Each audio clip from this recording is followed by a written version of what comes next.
মুহতারাম হাজিরিন, ঈমান এত দামি একটা জিনিস। আল্লাহ পাক রব্বুল আলামিন বলেন, ক্বাদ আফলাহাল মুমিনুন, যারা কি করছে? ঈমানদার হইছে, যারা ঈমান আনছে তারা কি হয়ে গেছে? সফলকাম। আল্লাহর হাবিব জনাবে মুহাম্মদুর রাসূলুল্লাহ বলেন, ফাআযিন আন্নাহু লা ইয়াদখুলুল জান্নাতা ইল্লা মুমিন, যে ঈমানদার হওয়া ছাড়া, মুমিন হওয়া ছাড়া, কালিমা সার্টিফিকেট ছাড়া কোনো ব্যক্তি জান্নাতে প্রবেশ করতে পারবে না। মুআজ্জাজ মুহতারাম হাজিরিন, এখন আমাদের অবস্থা কি আর সাহাবায়ে কেরামের অবস্থা কি ছিল? আমরা মুহূর্তে মুহূর্তে নিজের ঈমানকে বিক্রি করতেছি, অথচ সাহাবায়ে কেরাম নিজের জীবনকে ত্যাগ করেছেন কিন্তু ঈমান বিক্রি করে নাই। সাহাবায়ে কেরাম রাদিয়াল্লাহু তাআলা আনহুম আজমাইনের ঘটনাগুলো যখন আমরা কিতাবের মধ্যে পড়ি, তখন বুঝতে পারি যে তাদের কাছে ঈমানের দাম কত ছিল। আল্লাহর নবীর সাহাবী হযরত খুবাইব রাদিয়াল্লাহু তাআলা আনহু কাফেরদের হাতে গ্রেফতার হয়ে গেলেন। কাফেররা তাকে গ্রেফতার করার পর এক ঘরের মধ্যে আটকে রাখলেন অনেক দিন পর্যন্ত। পরবর্তী একদিন ঘোষণা হলো, আল্লাহর নবীর সাহাবী হযরত খুবাইবকে অমুক দিন হত্যা করা হবে। হত্যা করার দিন যখন ঘনিয়ে হযরত খুবাইব রাদিয়াল্লাহু তাআলা আনহুকে খ্রিস্টানরা ওই তাদের যেখানে হত্যা করবে ওই দিকে নিয়ে যাওয়া শুরু করলো। আল্লাহর নবীর সাহাবী হযরত খুবাইবকে হত্যা করবে। ইহুদি খ্রিস্টান যারা ছিল তারা হাজার হাজার মানুষ পিছনে রং তামাশা দেখার জন্য যাবে, আল্লাহর নবীর সাহাবীকে হত্যা করা হবে, তারা খুব খুশি। হযরত খুবাইব রাদিয়াল্লাহু তাআলা আনহুকে নিয়ে গেল। যাওয়ার পর একটা মঞ্চ তৈরি করলো। তৈরি করার পর হযরত খুবাইব কিছুই বুঝতে পারে না, কিছুই জানে না। হযরত খুবাইবকে যখন ওই মঞ্চের কাছে নিয়ে যাওয়া হলো, যাওয়ার পর বলতেছে, খুবাইব, আজকে তোমাকে হত্যা করা হবে, তোমার কোনো শেষ ইচ্ছা আছে কিনা? আল্লাহর নবীর সাহাবী হযরত খুবাইব ডাক দিয়ে বলেন, উসাল্লি রাকাতাইন, আমি 2 রাকাত নামাজ পড়তে চাই। ইহুদিরা হযরত খুবাইবকে 2 রাকাত নামাজ পড়ার সুযোগ দিলেন। হযরত খুবাইব রাদিয়াল্লাহু তাআলা আনহু খুব তাড়াতাড়ি নামাজটাকে শেষ করলেন। ইহুদিরা ডাক দিয়ে বলেন, খুবাইব, আমি তোমাকে অনেক দিন বন্দী করে রেখেছিলাম, তুমি ঘন্টার পর ঘন্টা রাতের পর রাত নামাজে কাটাইয়া দিতা, কিন্তু আজকে কেমন তাড়াতাড়ি নামাজ শেষ করলাম?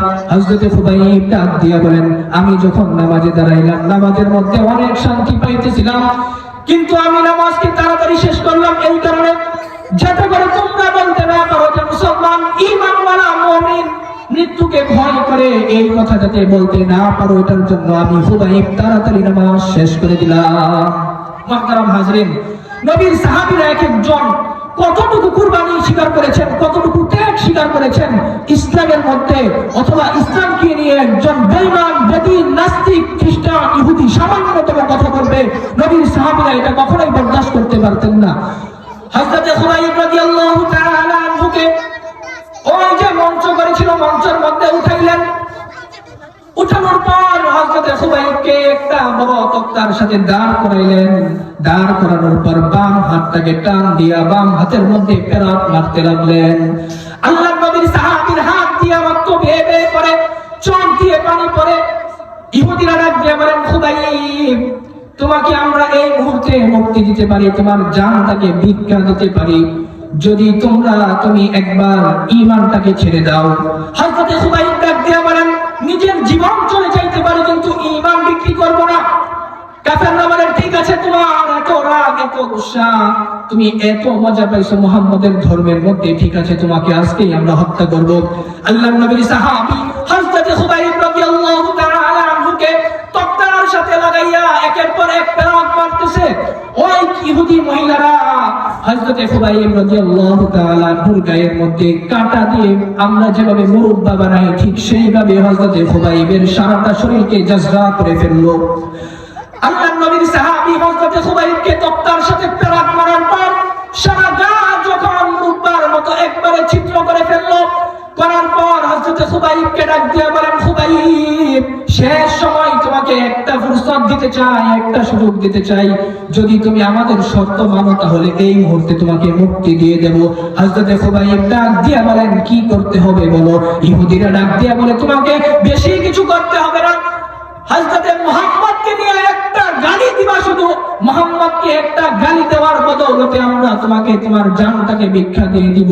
হযরতে খুবাইব ডাক দিয়ে বলেন, যে নবীর কাছ থেকে ঈমানের মতো বড় নিয়ামত পাইলাম, যে নবী জান্নাতের রাস্তা দেখাইলো, যে নবী আমার জন্য কান্না করে রব্বি হাবলি উম্মতি উম্মতি উম্মতি, যে নবী আমাকে সরল পথ দেখাইছে, ওই নবীকে গালি দিয়া জীবন বাঁচায়া রাখতে চাই না। আল্লাহর নবীর সাহাবী হযরত খুবাইব রাদিয়াল্লাহু তাআলা আনহুকে ওই কাফেরের দলেরা ওইখানেই হত্যা করে ফেললো, শহীদ করে ফেললো। হযরত খুবাইব রাদিয়াল্লাহু তাআলা আনহু নিজের জীবনকে উৎসর্গ করে দিলেন, কিন্তু ঈমান বিক্রি করে নাই। মুহতারাম হাজরিন, এতগুলো কথা বলার একটাই উদ্দেশ্য হলো, একজন মুমিনের কাছে সবচাইতে দামি নিয়ামতের নাম হলো ঈমান। যদি কোনো বান্দা ঈমান নিয়ে মৃত্যু পর্যন্ত যাইতে পারে, কবর পর্যন্ত যাইতে পারে, মদিনার নবী বলেন সে জান্নাতে প্রবেশ করবে। এটার জন্য আমাদের সব সময় এই চিন্তা চেতনা মাথার মধ্যে থাকা যে আমি একজন মুসলমান, আমাকে কবর পর্যন্ত ঈমান নিয়ে যেতে হবে। মুআজ্জাজ মুহতারাম হাজরিন, আমার সময় শেষ হয়ে গেছে। তো যেই কথাগুলো বললাম, আল্লাহ পাক রব্বুল আলামিন আমি সহ সকলকে বোঝায় এবং আমল করার তৌফিক দান করুন। ওয়া মা আলাইনা ইল্লাল বালাগ। আসসালামু আলাইকুম ওয়া রাহমাতুল্লাহ। আলহামদুলিল্লাহ।